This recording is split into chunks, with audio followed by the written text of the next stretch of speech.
こんにちは、ルンマです。안녕하세요、ルンマ입니다。イエーイ。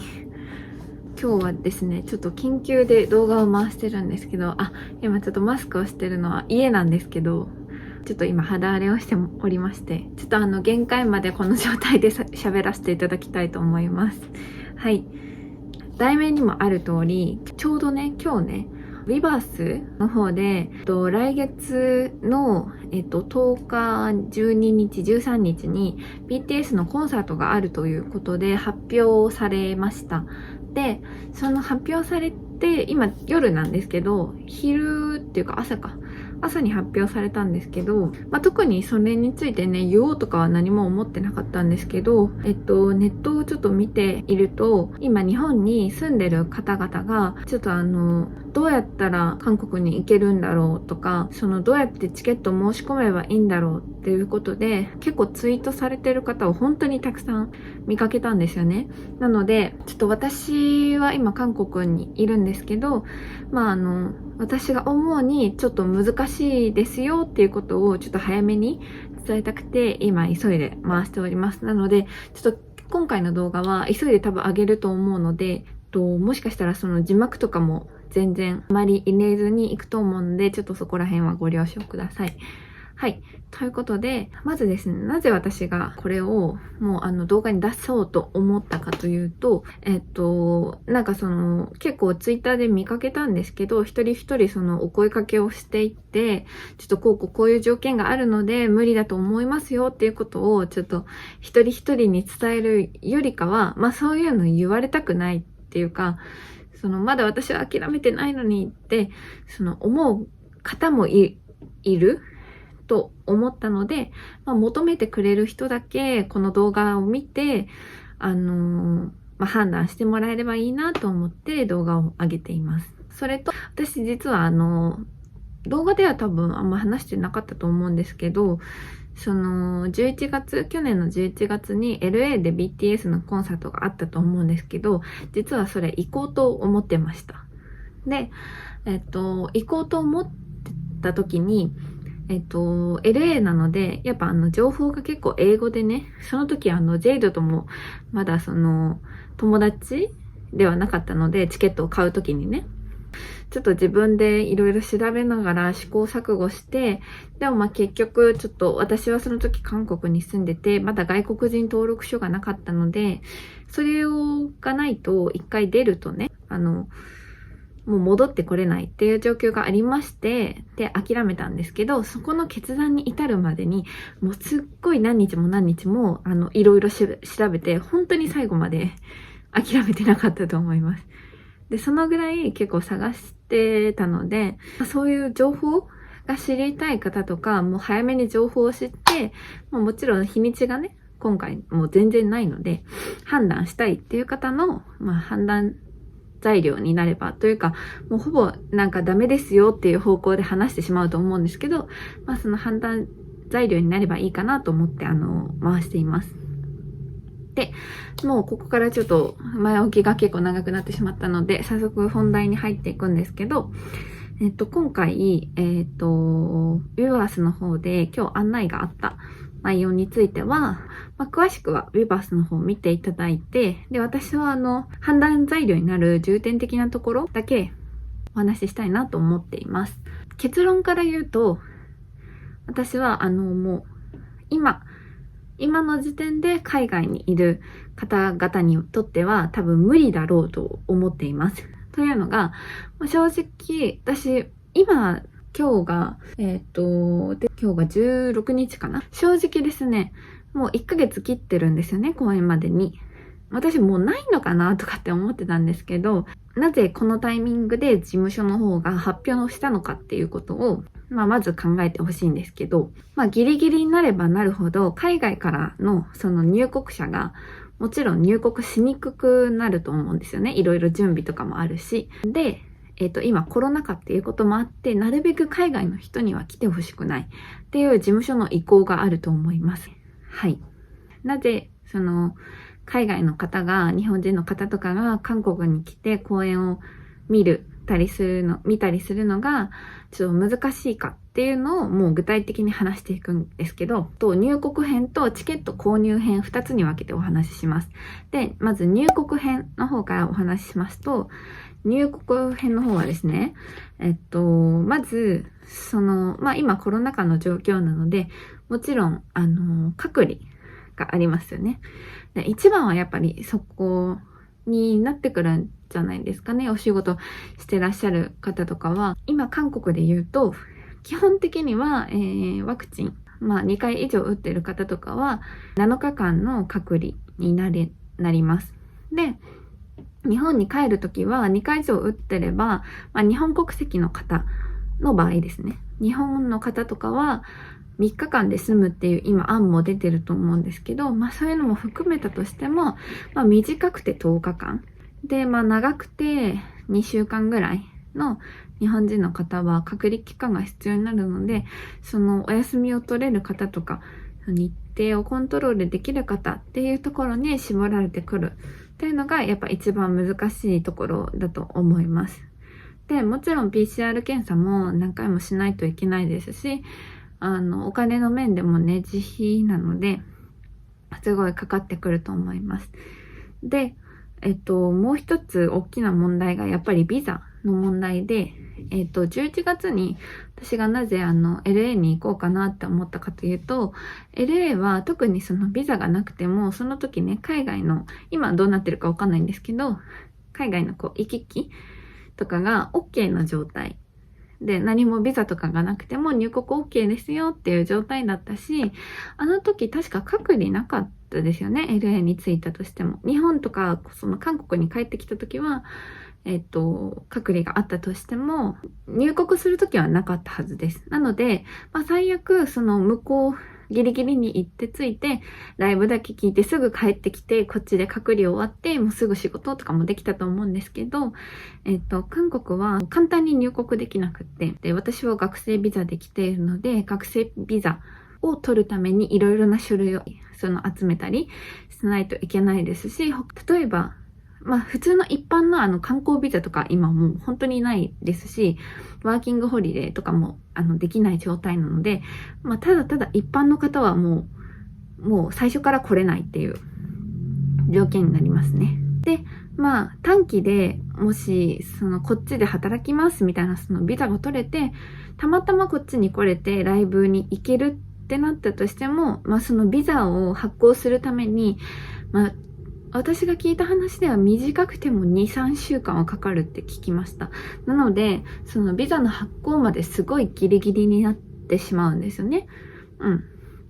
で、もし、今の、隔離の条件とか、ビザの条件がクリアしたとして、そこがまず第一歩目なんですよね。ここは、もちろん大きい問題ですし、絶対、解かなきゃいけないところなんですけど、まずここをくぐれる方もごく一部になると思います。で、その通った方々のために、そのチケット購入編の、難しい問題をお話しすると、まずグローバルメンバーシップ、Weverse のグローバルメンバーの方に入っておかないと、購入ができないっていう風に書いてたので、それは普通にお金はかかりますけど、もし Weverse Japan に入っている方は Weverse グローバルの方も入会してもらって、そしたら買えるようになるので、そこは大丈夫なんですけど、大きな問題は携帯認証っていうところですね。で、今回日本みたいに抽選じゃなくて韓国はチケッティングが主流なので、今回もインターパークっていうところでチケッティングをするようになるみたいなんですけど、そのインターパークの方で、携帯認証がいります。で、その、携帯認証って、日本でいう携帯認証とちょっと違うというか、もっとセキュリティというか個人情報を入力することが多いようなイメージです。なので、例えば、韓国留学するときに私も最初使ったんですけど、SIM カードに携帯番号、韓国で使える携帯番号が付与された SIM カードっていうのがあるんですけど、私は最初それを契約してきたんですよね。で、そういう SIM カードでも認証できない、携帯認証っていうのが必要なんですよ。なので、どうすればいいかっていうと、その SIM カードについた携帯番号というよりは、もうちゃんと韓国の、携帯会社で SIM 契約して、で、本人確認ができる番号をもらわないといけないので、簡単にできるようなものではないんですよね。ちょっとちょっと説明が難しいんですけど、ってな感じなので、ちょっと携帯認証のところがすごくややこしいです。で、インターパークの中に入って、自分のその携帯番号とか、名前、生年月日も入れたかなとか入れた上で、携帯認証をして、認証が OK っていう場合は、やっとインターパークでのチケットが買えるような形になるんですけど、その携帯認証問題。例えば、私、こういう手も思いつくんだなと思ったんですけど、これいけないと思うんですけど、私の名義でちょっと契約してほしいとかって言って韓国にいる人にお願いして、契約をするってなっても、その契約するときに、パスポートナンバーとか、日本でいうマイナンバーカードみたいな、外国人だったら外国人登録書っていう書類があるんですけど、それを使って登録したりするので、それがないと、その本人確認できる、携帯認証できる番号を使えないので、ちょっとその他の人に言ってもらって自分の名義でしてとかもちょっと難しいような形になるので、そこが結構ね、大きな問題だと思います。しかもですね、今回チケッティングっていうことで、そのチケッティングする日が3月3日になります。で、3月3日って、公演のもう一番最初の公演だったら1週間前になるので、もうその最初の公園行きたい人とかは、その日ぐらいには、もうこっちの韓国に入国してないといけないんですよね。で、入国して、チケッティングして、チケッティング取れるか取れないかもわからないのに入国して、で、倍率すごいと思うので、取れなかったってなったら、期待見なかったってなると思うんですよね。なので、入国と、携帯認証、そしてチケットを買う時期、チケッティングの時期、もうそのどの条件を考えても、正直海外から入ってきて、購入するっていうのはすごいリスクがあって難しいと思います。で、これをもうすごく伝えたかったので、皆さん今、結構どうやって行こうかなって探している方が多いと思うんですよね。ビザの問題っていうのを、留学行く人とか、行き来してる人とかじゃないと、あんまりわからないと思うんですね。留学する時の手続きでビザのことって知っていったので、結構皆さんビザについては知らなくって、とりあえず隔離どうするか、とか、隔離なんとかなりそうって書いてる方もいらっしゃったんですよね。期間的に。でも、もっと携帯の認証の問題があるんだよとか、そもそもビザがないと、簡単には入れないんだよっていうところを知っていただきたくてカメラを回しました。今コロナも流行ってますし、人それぞれの判断ですし、来る来ないとかは自分たちで判断して決めることなので、ビザがあって入れないっていう方がほとんどだと思うので、でも気を落とさずに、今回はライブビューイングとかもあるので、ライブビューイングとかも見てもらいながら、バンタンがね、母国のソウルで、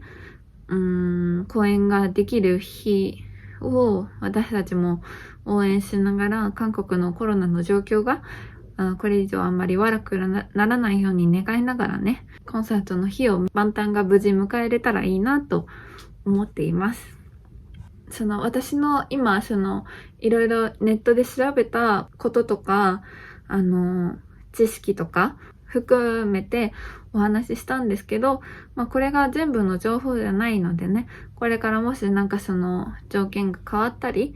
とかっていうこともあるかもしれないので、本当にもし来るときはもっともっと調べて、注意してほしいなと思いますし、私もですね、一応今韓国に戻ってきたので、ちょうど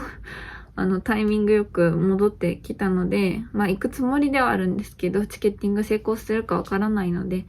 私たち、アーミーももちろん幸せになることが大事だと思うんですけど、今回はバンタンが笑顔で講演をしてくれたらいいかなと思ってます。こんな感じで、ちょっと皆さんに、迷ってる方に伝えたかったので、こういうリスクがあるんだよ、こういう、こんなん乗り越えないといけないんだよっていうことを伝えたかったので、はい、動画を回しました。今日も見てくださってありがとうございました。この動画がいいなと思ったら、グッドボタンとチャンネル登録をよろしくお願いします。また次の動画でお会いしましょう。よかったらコメントもお願いします。バイバーイ。